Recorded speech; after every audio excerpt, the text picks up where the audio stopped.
IAS पूजा खेड़कर की रोकी गई ट्रेनिंग। 23 जुलाई तक मसूरी अकेडमी पहुंचने के आदेश। पूजा ने वॉशिम पुलिस से की पुणे डीएम की शिकायत, उत्पीड़न का आरोप लगाया। ट्रेनी आईएएस पूजा खेड़कर की मां मनोरमा खेड़कर का धमकियां देते एक वीडियो वायरल हुआ, जहां वीडियो में वो मेट्रो अधिकारियों और पुलिस से बहस करते हुए देखा जा सकता है। ये वीडियो 2022 का बताया जा रहा है।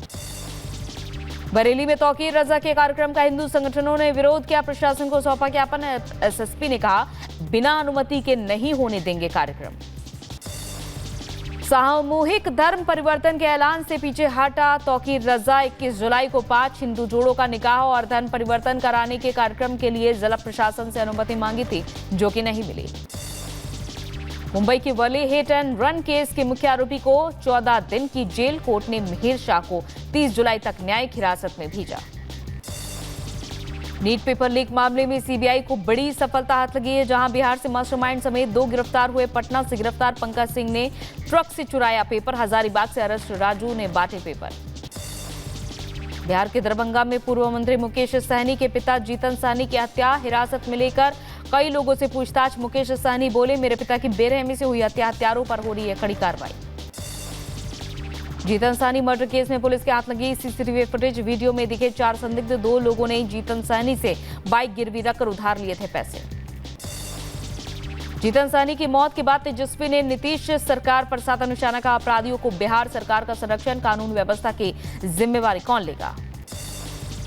अंबेडकर नगर में मुहर्रम के 10वीं को निकालने वाले जुलूस को लेकर पुलिस सतर्क है। मुहर्रम के जुलूस की ड्रोन कैमरों से होगी निगरानी।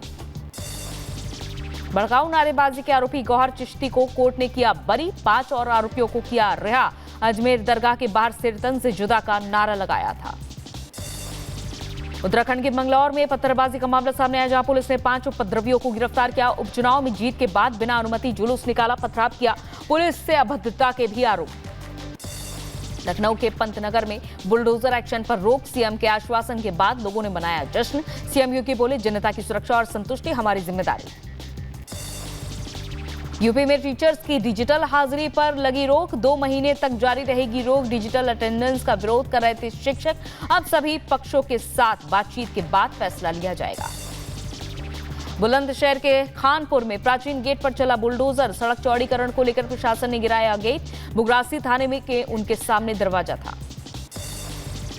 मानहानि मामले में कलकत्ता हाईकोर्ट ने दी सीएम ममता को हिदायत, राज्यपाल सीवी आनंद बोस के खिलाफ ना करे अपमानजनक टिप्पणी। सीएम ममता बनर्जी पर कलकत्ता हाईकोर्ट सख्त।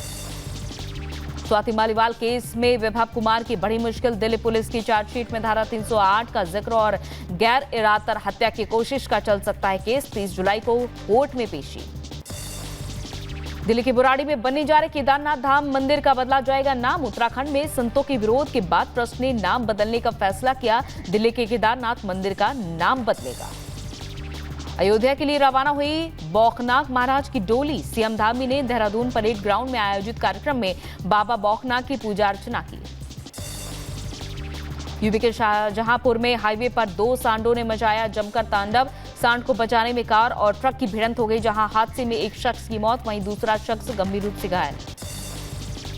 यूपी के बदायूं में तेज रफ्तार रोडवेज बस ने पैदल जा रहे किसान को रौंदा, मौके पर हुई दर्दनाक मौत। गुस्साए ग्रामीणों ने हाईवे पर लगाया जाम।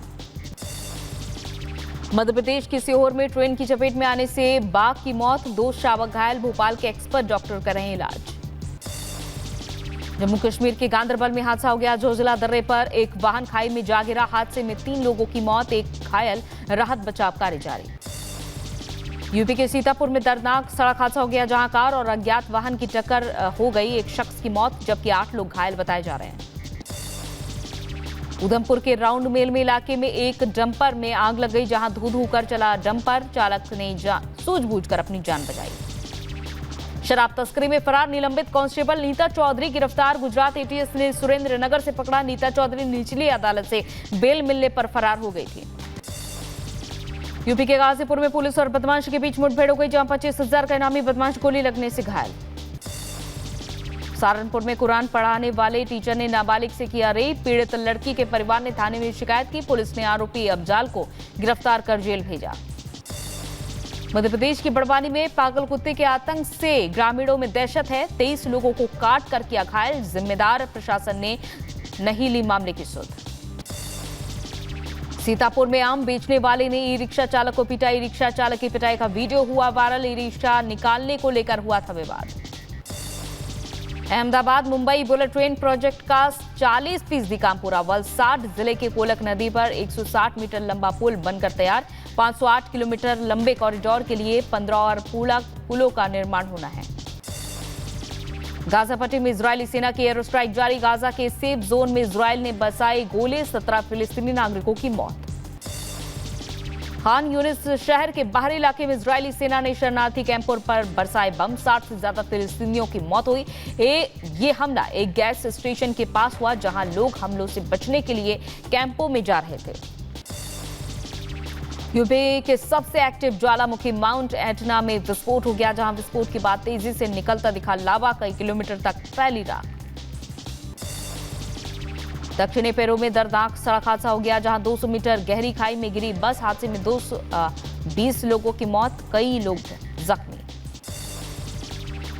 अमेरिका में तूफान से भीषण तबाही। कई जगहों पर गिरे पेड़। हजारों घरों की बिजली गुल। 120 किलोमीटर प्रति घंटे की रफ्तार से चली हवाएं। बैंकॉक के एक लग्जरी होटल में 6 शव मिलने से हड़कंप मचा, जहां एक ही कमरे में मिले शव जहर देकर मारे जाने की आशंका। पुलिस मामले की जांच में जुटी। इजरायली सेना ने भर्ती के आदेश के खिलाफ विरोध प्रदर्शन किया। पुलिस ने अतिरूढ़िवादी यहूदियों को हिरासत में लिया।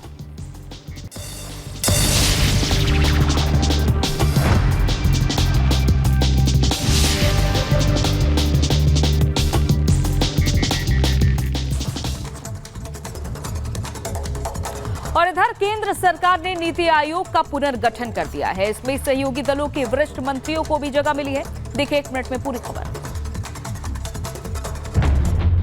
केंद्र सरकार ने मंगलवार को नीति आयोग का पुनर्गठन किया है। लोकसभा चुनाव के बाद प्रधानमंत्री नरेंद्र मोदी के नेतृत्व में तीसरी बार एनडीए सरकार के गठन के बाद नीति आयोग का पुनर्गठन किया गया है। कृषि और किसान कल्याण मंत्री शिवराज सिंह चौहान, स्वास्थ्य और परिवार कल्याण मंत्री जेपी नड्डा और भारी उद्योग मंत्री एचडी कुमारस्वामी नीति आयोग के नए पदेन सदस्य बने हैं। प्रधानमंत्री आयोग के अध्यक्ष बने रहेंगे। उपाध्यक्ष और अन्य पूर्णकालिक सदस्यों के पद में कोई बदलाव नहीं किया गया है। राष्ट्रपति भवन से जारी अधिसूचना में कहा गया, प्रधानमंत्री ने नीति आयोग के पुनर्गठन को मंजूरी दे दी है। सुमन के बेरी उपाध्यक्ष पद पर बने रहेंगे। वीके सारस्वत, रमेश चंद्र, वीके पाल और अरविंद वीरमानी पूर्णकालिक सदस्य बने रहेंगे। विशेष आमंत्रित सदस्यों में सड़क परिवहन मंत्री नितिन गडकरी, स्वास्थ्य मंत्री जेपी नड्डा, भारी उद्योग मंत्री एचडी कुमारस्वामी, एमएसएमई मंत्री जीतन राम मांझी, पंचायती राज मंत्री ललन सिंह, सामाजिक न्याय मंत्री वीरेंद्र कुमार और राज्य मंत्री स्वतंत्र प्रभार राव इंद्रजीत सिंह को शामिल किया गया है। और इधर आईएमएफ ने फाइनेंशियल ईयर 25 के लिए 7% तक भारत की ग्रोथ रेट का अनुमान बढ़ाया है। और इस बढ़त के बाद चीन भी पीछे है। देखिए 1 मिनट में पूरी खबर। इंटरनेशनल मॉनेटरी फंड आईएमएफ ने भारत के आर्थिक विकास के ग्रोथ अनुमान को बढ़ा दिया है। आईएमएफ ने मौजूदा वित्त वर्ष 2024-25 में 20 बेसिस पॉइंट की बढ़ोतरी के साथ भारत की जीडीपी के 7% रहने का अनुमान जताया है, जबकि इससे पहले अप्रैल 2024 में आईएमएफ ने 6.8% जीडीपी रहने का अनुमान जताया था। आईएमएफ ने 16 जुलाई 2024 को वर्ल्ड इकोनॉमिक आउटलुक ग्रोथ अनुमान जारी किया है। आईएमएफ ने कहा, भारत के आर्थिक विकास के ग्रोथ अनुमान को बढ़ाकर मौजूदा वित्त वर्ष के लिए 6.8% से 7% किया जाता है। आईएमएफ ने कहा, ग्रामीण इलाकों में निजी खपत बढ़ने के चलते भारत के आर्थिक विकास की रफ्तार में गति देखने को मिल सकती है। वित्त वर्ष 2025-26 में 6.5% इकोनॉमिक ग्रोथ रेट रहने का अनुमान जताया गया है। वित्त वर्ष 2023-24 में 8.2% भारत का जीडीपी रहा था। आईएमएफ ने मौजूदा वित्त वर्ष में 7.2% आर्थिक विकास दर रहने का अनुमान जताया है। जून महीने में आरबीआई ने अपने अनुमान को 7% से बढ़ाकर 7.2% किया था।